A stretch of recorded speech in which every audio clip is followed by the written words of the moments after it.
Hi friends, அஸ்ஸலாமு அலைக்கும். இப்போ ப்ளவுஸில் எப்படி இவ்வளோ அழகான நீட்டாக பட்டி தைக்கிறது, சிலும்பலே இல்லாமல் பின்னாடி பாருங்கள், ஒரு சிலும்பல் கூட இருக்காது, நூல் பிரிஞ்சு வராது. இதேமாரி எவ்வளோ அழகாக பட்டி தைக்கிறதும், சைடில் வந்து இதேமாரி நீட்டாக அழகாகவும் 2 பக்கம் சைட்லேயும் எவ்வளோ அழகாக நீட்டாக தைக்கிறதுன்னு பார்க்க போகிறோம். அதேமாரி கீழே வந்து எப்படி மடித்து தைச்சி இது அழகாக ஃபினிஷிங் பண்ணுறதுன்ட்டு இப்போ நம்ம இந்த வீடியோவில் பார்க்க போகிறோம்.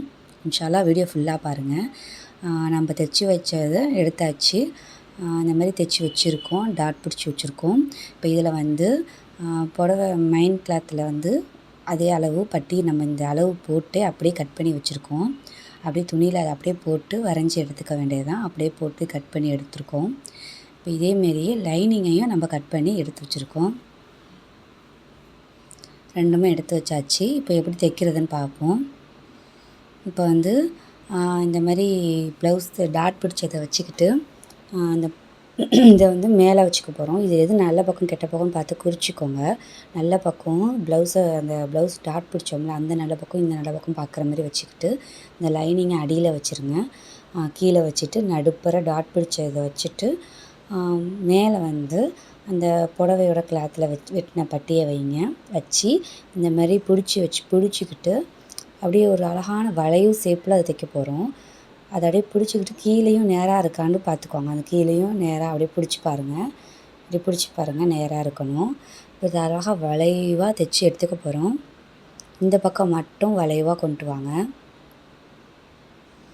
அழகாக அப்படியே வளைவாக தைச்சி எடுத்துக்கிட்டிங்க அப்படின்னா கப் ஷேப்பு அழகாக சூப்பராக இருக்கும். இப்படி வளைவாக எடுத்துக்கிட்டு இப்போ இதை வந்து இப்படி இது நேராக வச்சுக்கிட்டு இதுக்கப்புறம் நம்ம கொஞ்சம் வளைச்சி தைச்சி எடுத்துக்க போகிறோம். ஏன்னா கொஞ்சம் வளைவாக தானே வர இந்த இடம். அப்படியே ஒரு 1/4 இன்ச்சுக்கு நேராக தைச்சி எடுத்துக்க வேண்டியது தான். ஃபுல்லாக அது மாதிரி வச்சு பொறுமையாக தைச்சி எடுத்துக்கலாம். ஓகேவா? இது கொஞ்சம் மொத்த துணியாக இருக்கிறதால 2 கிளாத் வச்சுருக்கேன். இதே ரொம்ப மெலிஸ் துணியாக இருக்குது அப்படின்னா நீங்கள் 3 கிளாத் வச்சுக்கலாம். இன்னும் பட்டி நல்லா ஸ்டிஃபாக நல்லா இருக்கும். இது எனக்கு தெரிஞ்ச சின்ன டிப்ஸ் தான். பிகினருங்கள்லாம் நல்லா பார்த்து தைங்க. இன்ஷா அல்லாஹ் அது உங்களுக்கு நல்லா புரியும். அவ்வளோதான். இந்த மேலே மொத்தமாக இருக்குல்ல, அதை வந்து பாதி கட் பண்ணி எடுத்துக்குவோம். அதை மட்டும் கட் பண்ணி எடுத்துகிட்டு ஃபுல்லாக நம்ம அதை நாட்ச் பண்ணி எடுத்துடலாம். ஃபுல்லாக நாட்ச் பண்ணி எடுத்துகிட்டு திருப்பணும் அப்படின்னா அது நல்லா அழகாக இருக்கும். ஒரு சுருக்கம் இல்லாமல் நம்ம படிமான தையல் போடும்போது நீட்டாக இருக்கும். அதனால் இதெல்லாம் ஒரு சின்ன சின்ன டிப்ஸு. இதெல்லாம் விட்டுறாதீங்க. நல்லா அதை கவனமாக செய்யுங்க. இதை அப்படியே வந்து விரித்து வச்சுட்டு மேலே படிமான தையல் போட்டு எடுத்துக்க வேண்டியது தான்.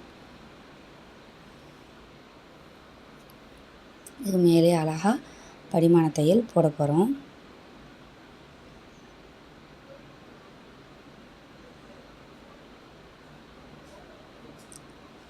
அவ்வளோதான். இதை விட ஈஸியாக பட்டி யாராலையும் சொல்ல முடியாது.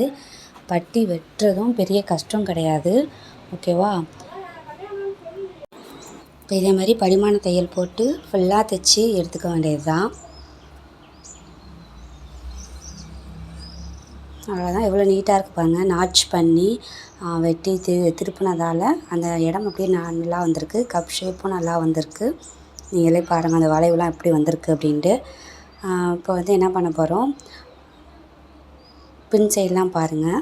ஒரு இது கூட கிடையாது, ஒரு பிசுறு கூட இல்லாமல் நம்ம தைக்கிறோம். இதுதான் நல்லது. இதேமாதிரி தைங்க. இப்போ தான் உங்கள் கஸ்டமருக்குலாம் ரொம்ப பிடிக்கும். நான் தைச்சி தரேன், என் கஸ்டமருக்குலாம் இந்த மாதிரி நான் தைச்சி தர்றது ரொம்ப அவங்களுக்கு பிடிக்கும். இப்போ சைடு பிரச்சனையே வராமல் இருக்க என்ன பண்ணுறதுன்னு பார்ப்போம். இப்போ நம்ம பேக் சைடு தைச்சி வச்சுருக்கோம்ல, அதை அப்படியே எடுத்துகிட்டு வந்து ஆம் ஹோலையும் ஒன்றா வச்சுக்கணும். நல்ல பக்கம் பார்க்குற மாதிரி வச்சுட்டு ஆம் ஹோல் அளவாக ஒன்றா அப்படியே வச்சு பிடிச்சிக்கிட்டு கீழே அப்படியே நேராக வச்சு இதுக்கும் நேராக நம்ம ஜாயின் பண்ணுவோம் இல்லையா, அதேமாரியே வச்சு கீழே வந்து நம்ம அதை அளவு குறித்து எடுத்துக்குவோம் எவ்வளோ வேணும் அப்படின்ட்டு. அவ்வளோதான். இது மட்டும் நீங்கள் செஞ்சிட்டிங்க அப்படின்னா கீழே மடக்கி தைக்கும் போதே பட்டியில் செஞ்சிட்டிங்க அப்படின்னா உங்களுக்கு சைடு பிரச்சனையே வராது. நீங்கள் சைடு ஜாயின் பண்ணும்போது சூப்பராக நல்லா அழகாக நேராக தைக்கலாம். ஓகேவா? இதேமாதிரி நிறையா டிப்ஸ் இருக்குது ப்ளவுஸ் வந்து ஈஸியாக தைச்சிடலாம் நிறையா பேர் நினைக்கிறாங்க. இது கொஞ்சம் ரொம்ப நல்லா சாதாரணமாக தைக்கிறவங்களுக்கு அது ஈஸி. ஆனால் பிகினர்களுக்கு அது கொஞ்சம் கஷ்டம் தான். இப்போ வந்து இந்த பட்டியை வந்து இன்னொரு பார்ட் ரெடி பண்ணி வச்சுருந்தோம்ல, அந்த பக்கத்தை எடுத்துகிட்டு வந்து இந்த பட்டிக்கும் நேராக வச்சு பிடிச்சிக்கிட்டு கீழே அது எங்கே முடியுதோ அதையும் குறிச்சிக்கலாம் அந்த அளவையும். இதே மாதிரி செஞ்சோம் அப்படின்னா 2 பக்கமும் முன்ன பின்ன இல்லாமல் நல்லா நமக்கு நேராக அழகாக இருக்கும். ஓகேவா? இப்போ 2த்தையும் நம்ம கோடு போட்டு எடுத்துக்க வேண்டியது தான் நீட்டாக.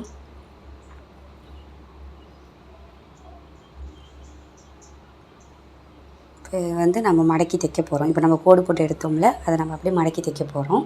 இதே மாதிரி 1 இன்ச்சு 1.5 இன்ச்சுக்கு வச்சு நீங்கள் மடக்கி தைச்சிங்க அப்படின்னா நல்லாயிருக்கும். 1 இன்ச்சு போதும், 1.5 இன்ச்சு தேவையில்ல. மாதிரி அந்த கோடு எங்கே வருதோ அந்த அளவுக்கு கரெக்டாக நம்ம மடக்கி தைச்சி எடுத்துக்கலாம் ஃபுல்லாக.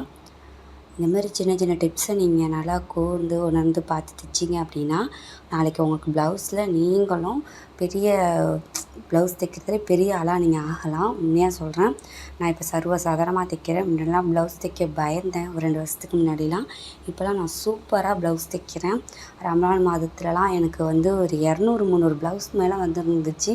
எல்லாத்தையும் அசால்ட்டாக தனியாக ஆளாக தைச்சி கொடுத்தேன். யார் துணையும் இல்லாமல். அந்த அளவுக்கு அல்லாஹ் எனக்கு திறமை கொடுத்துருக்கான்னா அதுக்கு நான் அல்லாஹ்க்கு தான் நன்றி சொல்லணும். இன்ஷா அல்லாஹ் உங்களுக்கும் கொடுப்பான். இதேமாரி கீழே மடக்கி தைச்சி எடுத்தாச்சு. அவ்வளோதான். இப்போ இந்த சைடில் உள்ள அந்த சிலும்பலெல்லாம் நம்ம கட் பண்ணி எடுத்துடலாம். அவ்வளோதான். நேராக இருக்குது பாருங்கள். பட்டன் இங்கே தான் நம்ம ஹூக்கு பட்டி வைக்க போகிறோம். எவ்வளோ அழகாக நேராக இருக்குது பாருங்கள். இப்போ இதை வந்து நம்ம இதையும் நேர்படுத்தி கட் பண்ணி எடுத்துக்கலாம். ஓகேவா? அவ்வளவுதான். இது வந்து நம்ம பெரிய கஷ்டம்னு நினச்சிட்ருக்கோம். கஷ்டமே இல்லை. இவ்வளோ ஈஸியாக முடிஞ்சிருச்சு பாருங்கள். இன்ஷா அல்லாஹ். சப்ஸ்கிரைப் பண்ணுங்கள், ஷேர் பண்ணுங்கள், லைக் பண்ணுங்கள், கமெண்ட் பண்ணுங்கள்.